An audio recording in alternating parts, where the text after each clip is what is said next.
Devastating.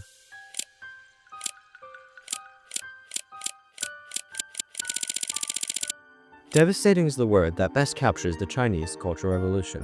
From 1966 to 1976, China experienced one of the most disruptive periods in its modern history.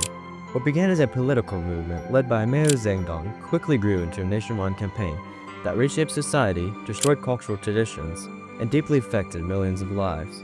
This documentary examines the causes, events, and lasting impact of the Cultural Revolution. It was a catastrophe for the Chinese people who had a tumultuous history that they have done onto themselves. It really was at war with other nations. The Cultural Revolution, it lasted 1966 to 1976, at the death of Mao. It's a long time for the revolution. The effects of it were terrible that you can still see today. But so that was a revolution based on the cult of personality. So Mao brought himself up to be the cult. He was the father of China, and he came before your father. By the mid-1960s, Mao Zedong had ruled China for nearly 2 decades. Although he remained a powerful figure, his authority was being questioned after early economic failures, including the Great Leap Forward. Concerned that China was drifting away from communism and that his influence was weakened, Mao launched the Cultural Revolution to regain control. But he came before Confucianism, which was, it still is the backbone of China, but he outlawed that. He outlawed any Western pollution, any Western culture, and it was basically to reinforce the Maoist ideology, which came above all. And of course, that was communism, but it was the Chinese form of communism. As you know, there's different forms of communism, but it all has a basis in Marxian Leninist ideology, even so, but there are different versions of it. But this was the toughest version, actually. By the mid-1960s, Mao Zedong had ruled China for nearly 2 decades. Although he remained a powerful figure, his authority was being questioned after early economic failures, including the Great Leap Forward. Concerned that China was drifting away from communism, and that his influence was weakening, Mao launched the Cultural Revolution to regain control. He called on citizens, especially young people, to challenge authority and eliminate ideas he believed threatened the revolution. These ideas became known as the Four Olds: old custom, old culture, old habits, and old thinking. Cultural Revolution was driven by youth. So youth would go around and smash businesses. They would barge into homes and take everything, if you owned a home, out of it. They would burn books. Of course, burning books is a characteristic also of fascism, any type of dictatorial government.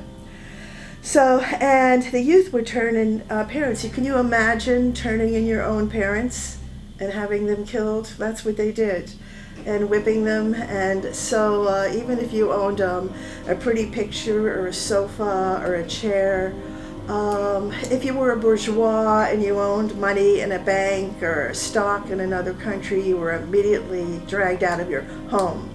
So that's a bourgeois. A petty bourgeois, you might be able to live, like if you had some money. And so if you said anything that your children or anybody didn't like, you could be turned in. So it was youth-driven.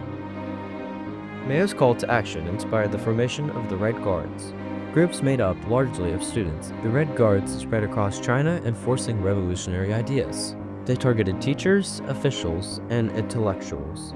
Schools closed, libraries were destroyed, historical artifacts and religious sites were damaged or erased.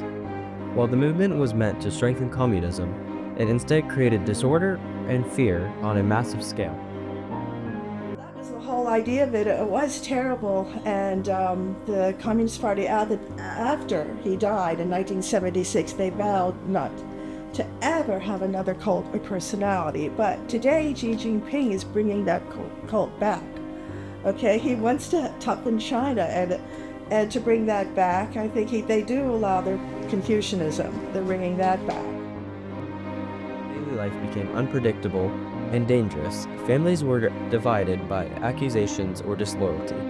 Many people were publicly humiliated or punished based on rumors or past beliefs. Education nearly stopped. millions of students lost years of schooling and were sent to rural areas for forced labor. Writers, artists, and scholars were silenced. China's cultural and intellectual life suffered damage that would last for generations.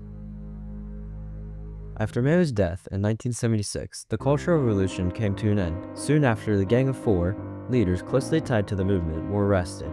China then began a slow process of rebuilding under new leadership. While the country moved forward economically, the emotional and cultural damage remained. The effects of the Cultural Revolution are still remembered and debated today. The Chinese Cultural Revolution stands as a devastating reminder of how ideology, when taken to extremes, can overwhelm reason and humanity. It was not just a political struggle, but a national tragedy that reshaped lives, erased culture, and altered history. Understanding this period helps us recognize the importance of education, free thought, and the responsibility that comes with power.